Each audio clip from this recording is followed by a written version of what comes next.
WordPress আসার পরের থেকে গত 10 বছরের হিস্ট্রি যদি আপনি দেখেন, বেশিরভাগ মানুষ সিএমএস বা কন্টেন্ট ম্যানেজমেন্ট সিস্টেম হিসেবে ওয়ার্ডপ্রেসকেই বেছে নিয়েছে। ওয়ার্ডপ্রেস ব্যবহার করা সহজ, ওয়ার্ডপ্রেসের ব্যাক এন্ড ইউজ করা সহজ, ওয়ার্ডপ্রেসের সাথে বিভিন্ন কোম্পানি ইন্টিগ্রেটেড হয়। সব কোম্পানিরই ওয়ার্ডপ্রেসের জন্য হয় একটা এক্সটেনশন আছে, বা একটা এপিআই আছে, বা কোনোভাবে একটা উইং আছে যেন তারা সহজেই আপনি আপনার ওয়ার্ডপ্রেস সাইটকে ওই কোম্পানির সাথে ইন্টিগ্রেট করতে পারেন। এবং সব থেকে বড় কথা হলো ওয়ার্ডপ্রেস ফ্রি। তো এইসব কারণে মানুষ সবসময় দেখা গেছে যে গত 10 বছরে ওয়ার্ডপ্রেসকে টেক্কা দেওয়ার মতো অন্য কিছু খুঁজে পায় নাই, বা অন্য অনেক কোম্পানি কিন্তু চেষ্টা করেছে টেক্কা দেওয়ার। আপনি স্কোয়ার স্পেস বলেন, আপনি উইক্স বলেন, আপনি ডুডা বলেন, এরকম অনেক drag and drop page builder type website এসেছে মার্কেটে, যারা ওয়ার্ডপ্রেসকে রিপ্লেস করার চেষ্টা করেছে।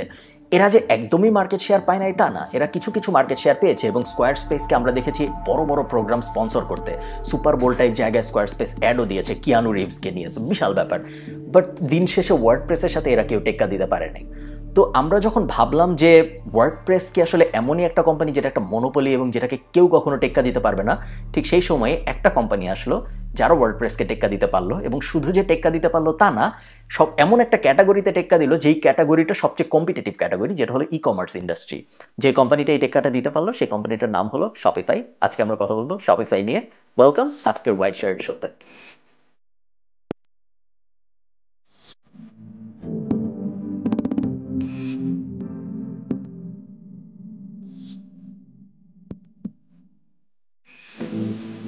2004 সালের কথা, শীতকাল, আজকে থেকে প্রায় 16 বছর আগের কথা। আমি যখন এই ভিডিও রেকর্ড করছি তখন থেকে দুই বন্ধুর নাম হলো টোবাইস আর স্কট। দুই বন্ধু মিলে ঠিক করলো যে শীতকাল যেহেতু, ওরা ভাবলো আমরা একটা স্নোবোর্ডিং গিয়ারের ওয়েবসাইট বানাবো এবং স্নোবোর্ডিং গিয়ার বিক্রি করব। তো কিছু এক্সট্রা টাকার দরকার ছিল এবং এক্সট্রা টাকার জন্য স্নোবোর্ডিং গিয়ার ওরা বিক্রি করতে চেয়েছে। স্নোবোর্ডিং গিয়ার বলতে আমি বোঝাচ্ছি গ্লাভস, স্নোবোর্ডিং গিয়ারের যেটার উপর পা রেখে স্নোবোর্ডিং করে ওইটা, জামা কাপড়, এই ধরনের জিনিসপত্র, স্টিক যা আছে ওইসব। আমি স্নোবোর্ডিং করি না, আমাকে দেখে বুঝতেই পারছেন। ওরা স্নোবোর্ডিং গিয়ার কী কী। তো যেই ওয়েবসাইট ওরা বানালো সেই ওয়েবসাইটের নাম ওরা দিয়েছিল স্নো ডেভিল। তো যা করলো, টোবাইস আর স্কট তো প্ল্যান করলো যে ওয়েবসাইট বানাবে, ওয়েবসাইটের নাম ধামও ঠিক হয়ে গেল। এখন অ্যাকচুয়াল ওয়েবসাইট বানানোর কথা বানানো নিয়ে যখন ওরা রিসার্চ শুরু করলো, তখন ওরা দেখলো যে এমন কোনো সহজ সলিউশন নাই যেই সলিউশনটা দিয়ে ওরা খুব সহজেই ওয়েবসাইটটা বানায় অ্যাকচুয়াল বিক্রির দিকে ফোকাস করতে পারে। দেখেন, আপনি যখন একজন উদ্যোক্তা, আপনার কাজ কি? আপনার কাজ হলো আপনি একটা প্রবলেম খুঁজে বের করবেন, সেই প্রবলেমের একটা সলিউশন খুঁজে বের করবেন, সেই সলিউশনের একটা দাম ঠিক করবেন, তারপর সেই সলিউশনটা যাদের ওই প্রবলেমটা আছে তাদের কাছে মার্কেটিং করে বিক্রি করার চেষ্টা করবেন। এই তো একটা উদ্যোক্তার কাজ। আপনার কাজ তো ওয়েবসাইট বানানো না, আপনার কাজ তো দোকান সাজানো না, তাই না? আমি যদি আজকে একটা রেস্টুরেন্ট বানানোর আইডিয়া পাই, আমার কাজ তো রেস্টুরেন্টের দেয়াল রং করা না, আমার কাজ বিল্ডিং বানানো না রেস্টুরেন্টের জন্য। আমার কাজ রেস্টুরেন্টটা যখন দাঁড়ায় যাবে তখন ওই রেস্টুরেন্টটা, খাবারের প্রবলেমটা যারা রেস্টুরেন্টে আসতে আগ্রহী তাদের কাছে প্রমোট করা, সেলস করা এবং ইভেনচুয়ালি আমার রেস্টুরেন্টকে জনপ্রিয় করে তোলা। টোবাইস আর স্কটের মাথায়ও তাই ছিল। ওরা কখনো ভাবে নাই যে স্নোবোর্ডিং রিলেটেড জিনিসপত্র বিক্রির জন্য ওদের একটা ওয়েবসাইট বানানো নিয়ে এখন চিন্তা করতে হবে। ওরা ভেবেছে এক্সিস্টিং প্ল্যাটফর্ম যা যা আছে ওগুলোর মধ্যে কোনো একটা ওরা সিলেক্ট করবে, সুন্দর করে খুব তাড়াতাড়ি একটা ওয়েবসাইট বানায় ফেলবে এবং তারপর তাড়াতাড়ি ওরা নেক্সট স্টেপে চলে যাবে, যেটা হলো ওয়েবসাইট বিক্রি করা, ওয়েবসাইটের জিনিসপত্র বিক্রি করা, ওয়েবসাইট বিক্রি করা না। তো কোনো সলিউশন পায় নাই ওরা। কি করা যায়? টোবাইস আর স্কটের মধ্যে একজন আবার প্রোগ্রামার। তো ও ঠিক করলো যে যেহেতু এরকম কোনো ভালো সলিউশন নাই, ও বললো যে ঠিক আছে, আমি তো 2 মাস সময় নেই, আমি নিজেই এরকম একটা সলিউশন দাঁড় করানোর চেষ্টা করি যাতে আমরা সহজে একটা ই কমার্স সাইট বানায় ফেলতে পারি। ওই যে ও ঠিক করলো এই ব্যাপারটা, সেই জিনিসই তার কয়েকদিন পর $10 বিলিয়ন শপিফাই। আজকে আমরা শপিফাই নিয়ে কথা বলছি। তো নিজের জন্য ছোট একটা প্রোডাক্ট বানায় সেই প্রোডাক্টের একটা ই কমার্স সাইট লঞ্চ করা, স্নোবোর্ডিংয়ের গিয়ার বেচা, ওইটা এক কথা। আর বিশাল জায়ান্ট একটা e commerce solution, enterprise type solution যেটা অন্য কোম্পানি ইউজ করবে, দুইটা কিন্তু পুরো আলাদা জিনিস। তো টোবি আর স্কট ওই সিম্পল ব্যাপারটা থেকে এই বড় ব্যাপারটা আসলে কিভাবে গেল? 2004 সালে তো ওরা এই প্ল্যাটফর্মটা বানালো নিজেদের জন্য। কিছুদিন নিজেরা ইউজ করার পরে ওরা ঠিক করলো যে আচ্ছা, আশেপাশের পরিচিত মানুষদের ফ্রিতে যদি আমাদের এই টুলটা ব্যবহার করতে দিই তাহলে কেমন হয়, আমাদের এই সিএমএসটা একটু ব্যবহার করতে দিয়ে দেখি আশপাশের মানুষজন পছন্দ করে নাকি। তো ফ্রিতে এই বিলানোটা যখন ওরা শুরু করলো, অনেক মানুষই আস্তে আস্তে জিজ্ঞেস করা শুরু করলো যে এই তোমরা এটা বানাইলা কিভাবে, এই পুরো ই কমার্স সলিউশনটা তোমরা আসলে বানাইলা কিভাবে, আমি বেশ জানতে আগ্রহী, বানাতে কি কি করতে হয়েছে আমাকে একটু বলবা। এই ধরনের কথাবার্তা যখন মানুষ জিজ্ঞেস করা শুরু করলো, এগুলোকে আমরা বলি ইয়েস কোয়েশ্চেন সেলসের হিসাবে। এই ধরনের প্রশ্ন যারা জিজ্ঞেস করে আমরা ধরে নেই তারা আসলে অনেক আগ্রহী প্রোডাক্টের উপরে। তো যখন মানুষ এই ধরনের প্রশ্ন করা শুরু করলো, দুই বন্ধু মোটামুটি খুব তাড়াতাড়ি বুঝে গেল যে আমাদের এখন আর স্নোবোর্ডিংয়ের গিয়ারের ব্যবসা নিয়ে চিন্তা করার দরকার নেই, ওই ব্যবসা গেছে। এখন আমাদের মেইন ফোকাস হওয়া উচিত শপিফাইয়ের উপরে, কারণ শপিফাই আমাদের যে সিস্টেম আমরা দাঁড় করাইছি ই কমার্স সাইট বেচার জন্য, এই সিস্টেমের প্রতি মানুষের অনেক আগ্রহ, এবং যেহেতু এই সিস্টেমের প্রতি মানুষের অনেক আগ্রহ, আমাদের উচিত এই সিস্টেমের ডেভেলপমেন্টের দিকে ফোকাস করা এবং এই সিস্টেমটাকে কীভাবে আরও বড় করা যায় সেইটার দিকে নজর দেওয়া। প্রথম দিকে যখন শপিফাই শুরু হয় তখন দুই বন্ধু জাস্ট 3টা ব্যাপারে ফোকাস করতে চেয়েছে, খুব বেশি কিছু না। 1 নাম্বার, যেই জিনিসটা ওরা বানাচ্ছে ওই জিনিসটা দেখতে খুব সহজ হইতে হবে এবং ওই জিনিসটা ইউজ করা খুব সহজ হইতে হবে, কোনো জটিল ঝামেলায় যাওয়া যাবে না। 2 নাম্বার, যেহেতু এই জিনিস আসলে অন্যান্য সেলাররা ইউজ করবে, মানে যারাই শপিফাই ইউজ করে সবার তো নিজেদের ই কমার্স সাইট টাইপ আছে, তাই না? সো প্রোডাক্ট ম্যানেজমেন্ট ব্যাপারটা যেন সহজ হয়, অনেক এসকিউ থাকে, তারপরে অনেক ধরেন প্রোডাক্টের ভ্যারিয়েবল থাকে, কালার থাকে, সাইজ থাকে, ওই ধরনের ব্যাপারগুলো, বা ইনভেন্টরি ম্যানেজমেন্টের অনেক ব্যাপার থাকে, এই ধরনের ব্যাপার যেন সহজ হয় ম্যানেজ করা। এবং থার্ড যে ব্যাপারটা সেটা হলো মানুষ যেন পেমেন্ট নিতে পারে সহজেই ওয়েবসাইটের ভিতরে, মানুষের যেন কষ্ট করে পেমেন্ট নিতে না হয়, যে তুমি ওয়েবসাইটে অর্ডার করলা কিন্তু পেমেন্ট দিব আরেক জায়গায়, এরকম ব্যাপার যেন না হয়। সেই 3টা ব্যাপার ছিল ওদের মেইন ফোকাস যখন ওয়েবসাইটে ওরা শুরু করে। তো এই 3টা ব্যাপার নিয়ে ওরা ট্যাকেল করা শুরু করলো এবং এই 3টা ব্যাপার নিয়ে কাজকর্ম করা শুরু করলো। 2004 সালে ওয়েবসাইট শুরু হয়েছিল, এখন আমি 2007 সালে চলে এসেছি। গল্প বলতে বলতে 3 বছরের গল্প বলে ফেলেছি আমি অলরেডি আপনাদের। 2007 সালে এসে শপিফাই প্রত্যেক মাসে $7-8-9 হাজার মতো আয় করতেছে। খুব বড় ব্যবসা না এখনো, $7-9 হাজার আপনার আমার বড় মনে হইতে পারে, এবং জিনিসটা আসলে বড় অনেকের হিসাবে, বাট আপনি যখন শপিফাই স্কেলে চিন্তা করবেন বা এরকম এন্টারপ্রাইজ লেভেলের সলিউশনের চিন্তা করবেন তখন আসলে $7-8 হাজার খুব বড় না। এবং ক্যানাডিয়ান মার্কেটের কথা বলছি, আমরা দুই বন্ধু কিন্তু ক্যানাডিয়ান, আমি আগে বলেছি নাকি জানি না, যদি আমি আগে বলেছি ঠান্ডা ছিল অনেকের থেকে, আপনাদের বোঝা উচিত ছিল যে ক্যানাডার কথা বলছি আমি। তো ক্যানাডার মার্কেটে একটা কোম্পানি $7-8 হাজার আয় করছে, এটা খুব একটা বড় বিষয় না। তো ওরা এই $7-8 হাজার কোম্পানিকে কীভাবে $1 বিলিয়ন কোম্পানিতে নিবে, তারপরে $2 বিলিয়ন কোম্পানিতে নিবে, এইটা নিয়ে আসলে ওরা চিন্তা ভাবনা করা শুরু করলো এবং কাজকর্ম করা শুরু করলো। তো এবং আরেকটা ব্যাপার যেটা হচ্ছিল যে যত টাকা আসছিল সবই মোটামুটি মানুষের বেতন দিতে চলে যাচ্ছিল। ওদের এই সময় 2007 সালে এসে ওদের ফুল টাইম ডেভেলপার আছে, ফুল টাইম ডেভেলপারদের বেতন অনেক, ধরেন বছরে $35,000 থেকে $40,000 বেতন। মাসে যদি আপনার পুরো কোম্পানিরই আয় হয় $8,000, আপনার $35,000 বা $40,000 দিয়ে একটা ফুল টাইম ডেভেলপার, তাও এটা 35-40 আমি খুব নিচের দিকের বলছি, আসলে আরও অনেক বেশি হয়, এরকম একটা মানুষকে পালাটা খুব কষ্টকর। এবং শুধু একটা ডেভেলপার পাললেই তো আপনার হবে না, আপনার কমিউনিকেশনসের মানুষ পালতে হবে, আপনার সেলসের মানুষ লাগবে, অনেক কিছু লাগে একটা কোম্পানি চালাতে। তো আমাদের প্রোডাক্ট ভালো, আমাদের প্রোডাক্ট মানুষ পছন্দ করে, কিন্তু আমাদের আয় বাড়তেছে না কেন? সমস্যাটা আসলে কোথায়? ওরা এই দুই বন্ধু এটা ভাবা শুরু করতেছে যে অনেক দিন ধরেই আমরা $7-8 হাজার আটকে আছি, মানুষ যারা আমাদের প্রোডাক্ট ইউজ করে সবাই অনেক পছন্দ করে, সবাই অনেক প্রশংসা করে, কিন্তু আমাদের আয় রোজগার কিন্তু বাড়তেছে না। আয় রোজগার দেখা যায় 8,000, 10,000, আবার 8,000, এই অবস্থা। সমস্যাটা আসলে কি? দুই বন্ধু অনেক ভেবে কিছু কারণ দাঁড় করাইলো। তার মধ্যে একটা কারণ, যে কারণটা মেইন ছিল ওদের মতে, সেটা হলো এই পর্যন্ত 2007 সাল পর্যন্ত শপিফাইয়ের সিস্টেম ছিল যে শপিফাই প্রত্যেক ট্রানজ্যাকশনে একটা পার্সেন্টেজ কাটবে, আমাদের পেমেন্ট গেটওয়ে যা করে। সো আবার অফ টপিকে চলে যাচ্ছি। সো ধরেন আপনি SSL কমার্সের ইন্টিগ্রেশন নিলেন বাংলাদেশে, যেটা khalidfarhan.com-এ আছে। আপনি যদি khalidfarhan.com থেকে কিছু কিনেন তখন পুরো টাকাটা কিন্তু আমি পাই না বা আমাদের কোম্পানি পায় না, SSL কমার্স একটা পার্সেন্টেজ পায়, এবং আপনি বিকাশ দিয়ে পেমেন্ট করলে এক ধরনের পার্সেন্টেজ, আপনি কার্ড দিয়ে পেমেন্ট করলে আরেক ধরনের পার্সেন্টেজ। সো পেমেন্ট গেটওয়ে একটা চার্জ কেটে রেখে বাকিটুকু আমাদের দেয়। শপিফাইয়ের সিস্টেমটাও তাই ছিল, শপিফাই একটা চার্জ কেটে রাখতো এবং তারপরে বাকিটুক ডিস্ট্রিবিউট করে দিত ওই যে অ্যাকচুয়াল সেলার তার কাছে। তো বড় কোম্পানিগুলো এই জন্য শপিফাইয়ের কাছে আসতে চাইতো না, কারণ চিন্তা করেন আপনি যখন বড় কোম্পানি, আপনার অনেক সেলস হয়, আপনার সেলসের ভলিউম বড়, যেহেতু আপনার এত ভলিউম, আপনি যদি 1% বা 0.5% প্রত্যেকটা সেল থেকে শপিফাইকে দিয়ে দেন, দিন শেষে দেখা যায় বা মাস শেষে দেখা যায় ওইটা $1 মিলিয়ন হয়ে গেছে বা $5 মিলিয়ন হয়ে গেছে। এই কারণে শপিফাই বেশ ভালো সলিউশন, কিন্তু শপিফাই বড় বড় কোম্পানিকে কখনো আকৃষ্ট করতে পারতেছিল না। বড় বড় কোম্পানির কিন্তু অলরেডি নিজেদের টাকা আছে, সো ওদের শপিফাই যাইতেই হবে তা না। ওদের যেহেতু নিজেদের অনেক টাকা আছে, ওরা নিজেরাই সিস্টেম ডেভেলপ করে ফেলতে পারে, নিজেদের একটা ই কমার্স সলিউশন। তো এই প্রবলেমটাই শপিফাই ভাবলো যে ওদের মেইন প্রবলেম, এবং এই প্রবলেমের কারণেই ওরা ওদের কোম্পানিকে বড় করতে পারতেছে না। তো দুই বন্ধু ভাবলো যে এখন এটা সলভ কীভাবে করা যায়। সলভ করার জন্য আপনি আমি যা ভাবতেছি ওরাও তাই ভাবছে। একটা প্রবলেম যখন আপনি পাবেন, সেই প্রবলেমকে কীভাবে সলভ করে, প্রবলেমটার হয় একটা অল্টারনেট বাইর করতে হবে, অথবা ওই প্রবলেমের যে সলিউশন কাস্টমার খুঁজতেছে তাকে ঠিক এক্স্যাক্ট সলিউশনটা দিতে হবে। এই তো একটা প্রবলেমকে এর থেকে বিভিন্নভাবে ট্যাকেল করার কোনো উপায় নেই, কয়টাই ট্যাকেল করার উপায়। তো ওরা ঠিক করলো এখন থেকে আমরা আর প্রত্যেক পেমেন্টে চার্জ নিব না, আমরা যেটা করবো আমরা ফিক্সড মান্থলি প্রাইস রাখবো। শপিফাই ইউজ করার জন্য তুমি মাসে $30 দিবা, শেষ, আর কিছু না। বা শপিফাই ইউজ করার জন্য তুমি মাসে $60 দিবা, শেষ, আর কিছু না। এই ধরনের একটা প্রাইসিং মডেল ওরা যাওয়ার চেষ্টা করলো। পার ট্রানজ্যাকশনে যে চার্জ, ওই ব্যাপারটা ওরা আর রাখলো না, এবং এইটা শপিফাইয়ের একটা খুব বড় টার্নিং পয়েন্ট। এখানে একটা ব্যাপার বলে রাখি, আপনার ব্যবসা যদি স্টাক হয়ে যায়, প্ল্যাটো হয়ে যাওয়া বলে ব্যবসাকে, তখন এই ব্যাপারটা খুব ইম্পর্টেন্ট। এটা শপিফাইয়ের দুজন ফাউন্ডার খুব স্মার্ট একটা কাজ করেছে, যে ওরা ব্যাপারটা নিয়ে একটু ভেবেছে যে আমাদের কেন ইমপ্রুভ হচ্ছে না। এই জায়গায় যে অনেকে আটকে যায়, এবং স্পেশালি বাংলাদেশের মার্কেটে যেটা হয়, কোম্পানিরা 1 লাখ বা 5 লাখ বা 10 লাখ টাকা পার মাস এই ধরনের পর্যায়ে যাওয়ার পরে আর বড় করতে পারে না। তার একটা বড় কারণ, তারা বড় করার আগ্রহই হারায় ফেলে। তারা মনে করে যে 5 লাখ 10 লাখ পার মাসে আসতেছে, এখন আর বড় করে কি হবে, বরং আমরা ছোট করে ম্যানেজ করারই চেষ্টা করি, বা যতটুকু আমরা ম্যানেজ, মানে 5-10 লাখ যেহেতু কম টাকা না, ওই টাকার মধ্যে আমি পুরো ব্যাপারটা ম্যানেজ করার চেষ্টা করি। মনে রাখবেন, আপনি যদি বড় না হইতে থাকেন কনস্ট্যান্টলি কোম্পানির দুনিয়ায় বা ব্যবসার দুনিয়ায়, either you are progressing or you are dyeing.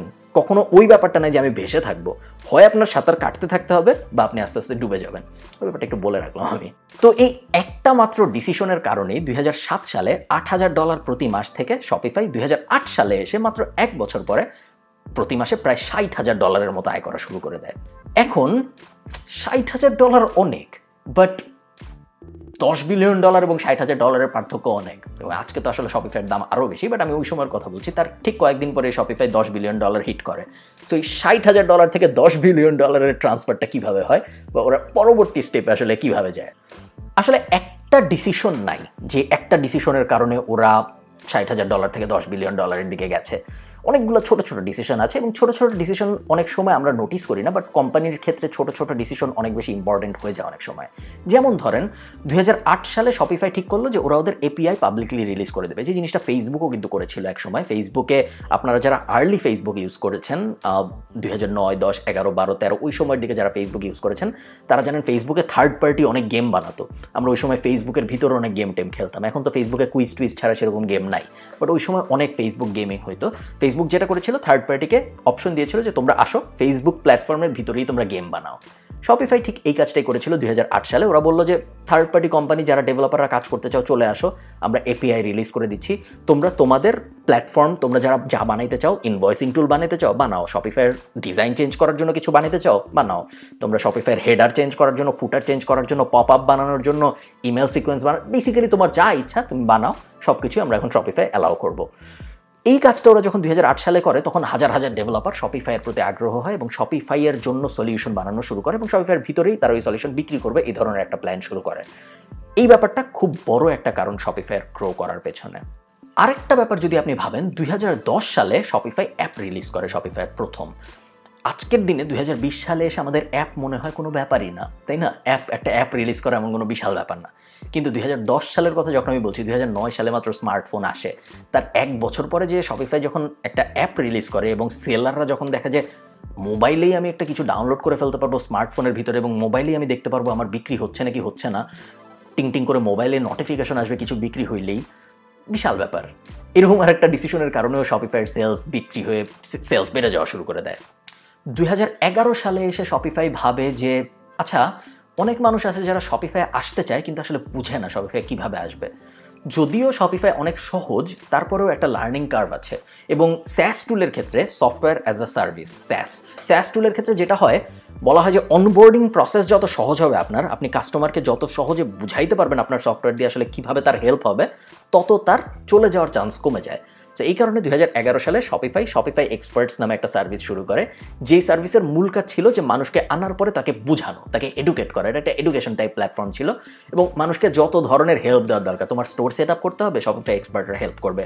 তুমি পেমেন্ট কীভাবে নিতে হবে বুঝতেছো না, তোমার পেমেন্ট পেজ এখানে না থাকে ওখানে থাকলে ভালো হবে, উপরের মেনুতে কী কী থাকা উচিত, নিচের মেনুতে কী কী থাকা উচিত, যেই কোনো প্রবলেম শপিফাইয়ের সার্টিফাইড এক্সপার্টরা হেল্প করা শুরু করলো মানুষকে 2011 সালে। অন্য কোনো সিএমএস কিন্তু এইসব করতেছিল না। আপনারা বুঝতে হবে, শপিফাই ফাইট করতেছে কিন্তু অন্যান্য অনেকগুলো সিএমএস এর সাথে। অন্য কোনো সিএমএস এসব করতেছে না, অন্য কোনো সিএমএস এর অ্যাপ নাই, অন্য কোনো সিএমএস এর এরকম এক্সপার্ট নাই, অন্য কোনো সিএমএস এর কিছুই নাই শপিফাইয়ের হিসাবে। এবং এটা আরেকটা কারণ শপিফাই কেন মানুষ পাগলের মতো আস্তে আস্তে আসা শুরু হইল। শপিফাই আরেকটা খুব ভালো কাজ করেছে, যেটা আমার খুব পছন্দ হয়েছে, যেটা ওরা রিসেন্টলি করেছে আসলে, সেটা হলো শপিফাই সেলিব্রিটিদের সাথে ইন্টিগ্রেশন খুব ভালোভাবে করা শুরু করলো। ধরেন আপনি একটা বড় ইউটিউবার, আপনি যদি কোনো মতে একবার অ্যানাউন্স করেন যে আমি একটা ওয়েবসাইট বানাবো ভাবতেছি, পরের দিন আপনি নিশ্চিত থাকতে পারেন শপিফাই থেকে কেউ আপনাকে মেইল করবে বা ফোন দিবে, ফোন দিয়ে বলবে তোমার ওয়েবসাইট আমরা বানাই দিব। এই জিনিস ওরা হাজার হাজার লাখে লাখে করেছে। আপনি বড় বড় ইউটিউবার জেক পল, লোগান পল থেকে শুরু করে শেন ডসন থেকে শুরু করে আমাদের যারা মেকআপ এক্সপার্টরা আছে, কার্ডেশিয়ানস টাইপ, সবার ওয়েবসাইট কিন্তু শপিফাইয়ে করা, এবং সবাইকে শপিফাই ফ্রিতে ওয়েবসাইট করে দিয়েছে। কারণ শপিফাই জানে যে এতে করে যে পাবলিসিটিটা হবে শপিফাইয়ের, এবং শপিফাই কয়েকবার ক্র্যাশও করেছে যখন এইসব মেকআপ গুরু টাইপ মানুষজন যখন ওদের প্রোডাক্ট লঞ্চ করেছে, শপিফাই কিন্তু কয়েকবার ক্র্যাশ করেছে ট্রাফিক নিতে না পেরে। কিন্তু তারপরেও শপিফাই কখন, এবং এতে শপিফাইয়ের অনেক লস হয়েছে, কিন্তু তারপরেও শপিফাই কোনো ধরনের হেজিটেট করেনি, কারণ ওরা জানে যে লং টার্মে এতে যে ব্র্যান্ড ভিজিবিলিটি পাওয়া যাবে ওইটা অন্য কোনো কিছুতে পাওয়া যাবে না, এবং এই কাজটা অন্য কোনো সিএমএস করতে পারে নাই। সো ইনফ্লুয়েন্সার মার্কেটিং আমরা অনেক সময় অনেক ওভারলুক করি, ইনফ্লুয়েন্সার মার্কেটিংয়ের পাওয়ার আমরা অনেক বুঝি না।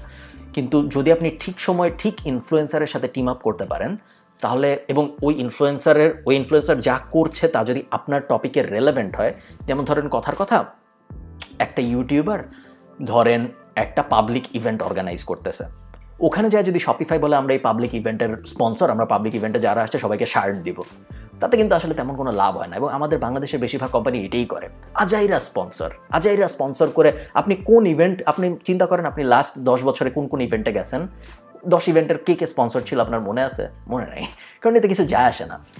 স্পন্সরশিপ তখনই পারফেক্ট সিনার্জি হয় যখন স্পন্সরটাও এমন যে স্পন্সরটাকে অ্যাকচুয়ালি ইউজ করা হচ্ছে।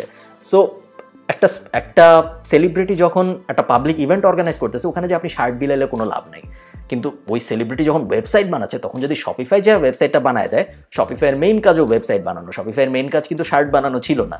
সো ওইখানে যায় যখন সিনার্জিটা হয়, তখন যে দেখা যায় মানুষ বা এই কোম্পানিগুলো এক্স্যাক্ট বেনিফিটটা পায় ইনফ্লুয়েন্সার মার্কেটিং থেকে।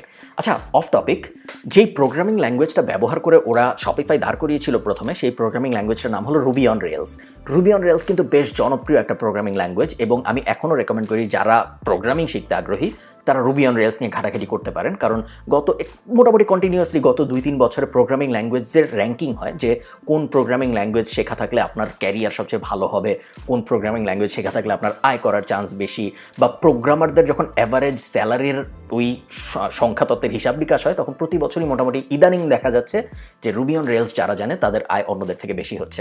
জাস্ট এটা একটা অফ টপিক আমি জানিয়ে রাখলাম, যারা প্রোগ্রামিং শিখতে আগ্রহী তারা রুবি অন রেলস নিয়ে ঘাটাঘাটি করতে পারেন। তো এত কিছু করতে করতে শপিফাই আজকের দিনে এসে, এবং আমরা জানি প্যান্ডেমিক শুরু হলো, প্যান্ডেমিকের কারণে আরও অনেক কোম্পানি চলে যাওয়া শুরু হলো অনলাইনে, এবং তখন শপিফাই আরও বড় হওয়া শুরু করলো, এবং প্যান্ডেমিকে কিন্তু বেশিরভাগ কোম্পানির শেয়ার ফল করেছে। কিন্তু আপনি যদি শপিফাইয়ের শেয়ার দেখেন, বেশিরভাগ সময় কিছু ডাউনফল ছিল, বাট বেশিরভাগ সময় শপিফাইয়ের শেয়ার মোটামুটি আপহিল কার্ভেই ছিল, আস্তে আস্তে উপরের দিকে যাচ্ছিল। এবং আজকের দিনে এসে শপিফাই পৃথিবীর সবচেয়ে বড় লোক কোম্পানিগুলোর একটা, $70 বিলিয়ন মার্কেট ক্যাপ শপিফাইয়ের। এবং $70 বিলিয়ন হওয়ার পরে কিন্তু শপিফাই থেমে গেছে এমন না, অগমেন্টেড রিয়েলিটি নিয়ে শপিফাই অলরেডি কাজ করা শুরু করে দিয়েছে। আইডিয়াটা কি? আমি একটা সাইকেল কিনবো, আমার মোবাইলে আমি শপিফাই ইনস্টল করব, তারপর আমার রুমে এরকমভাবে ধরবো, আমি আমার মোবাইলের ভিতরে দেখতে পারবো আমার রুমে সাইকেলটা বসলে কেমন লাগবে। সাইকেলটা আসলে একটা বাজে এক্সাম্পল হয়ে গেল, কারণ রুমের ভিতরকে সাইকেল বসাতে চায় না, but you get the idea যে এআরের মাধ্যমে কীভাবে শপিং এক্সপিরিয়েন্স আরও স্মুথ করা যায়। শপিফাই প্রতিনিয়ত নিজেদেরকে অন্যান্য সব ই কমার্স প্ল্যাটফর্ম বা অন্যান্য সব সিএমএস থেকে অনেক অনেক দূরে নিয়ে যাচ্ছে এবং অনেক বেটার ভ্যালু দিচ্ছে। এবং এই কারণে যেই কমার্স সাইট শুরু করতে চায় তার সবচেয়ে বড় প্রেফারেন্স এখন আসলে শপিফাই। এবং এই কারণে আমরা দেখতে পাচ্ছি শপিফাইয়ের অনেক এক্সপার্ট চলে আসছে মার্কেটে। শপিফাই একটা ইন্ডাস্ট্রি, নিজেই একটা কোম্পানি, বাট এই কোম্পানিটা নিজেই আসলে একটা ইন্ডাস্ট্রি। সো আপনি কখনো দেখবেন না যে ও একটা কোম্পানি এক্সপার্ট, এরকম আসলে খুব একটা দেখা যায় না। কিন্তু আমরা শপিফাই এক্সপার্ট এখন দেখি, কারণ শপিফাই এত বড় যে শপিফাই একটা কোম্পানি, বাট শপিফাই নিজেই আবার একটা ইন্ডাস্ট্রিও। সেই জন্যই আমি আপনাদের সাথে আজকে শপিফাইয়ের এই ভিডিওটা শেয়ার করলাম। আশা করি আপনাদের ভালো লেগেছে। যদি ভালো লাগে আমাকে অবশ্যই আপনি কমেন্টে একটা প্রশ্নের উত্তর দিবেন, সেটা হলো আপনার যদি কালকে একটা ই কমার্স সাইট বানাতে হইতো তাহলে কি আপনি WooCommerce ইউজ করবেন, যেটা ওয়ার্ডপ্রেসের একটা সলিউশন? আপনি কি জুমলা টাইপ কিছু ইউজ করবেন? আপনি কি স্কোয়ারস্পেস টাইপ কিছু ইউজ করবেন, যেগুলো drag and drop CMS builder type solution? নাকি আপনি শপিফাই ইউজ করবেন? আমি জানতে আগ্রহী, আমাকে কমেন্টে জানাবেন। সবাই ভালো থাকবেন। আশা করি সবার ভালো লেগেছে এই ভিডিওটা। ভালো লাগলে সাবস্ক্রাইব করতে ভুলবেন না, এবং আপনাদের সাথে আমার দেখা হবে পরের ভিডিওতে। টাটা।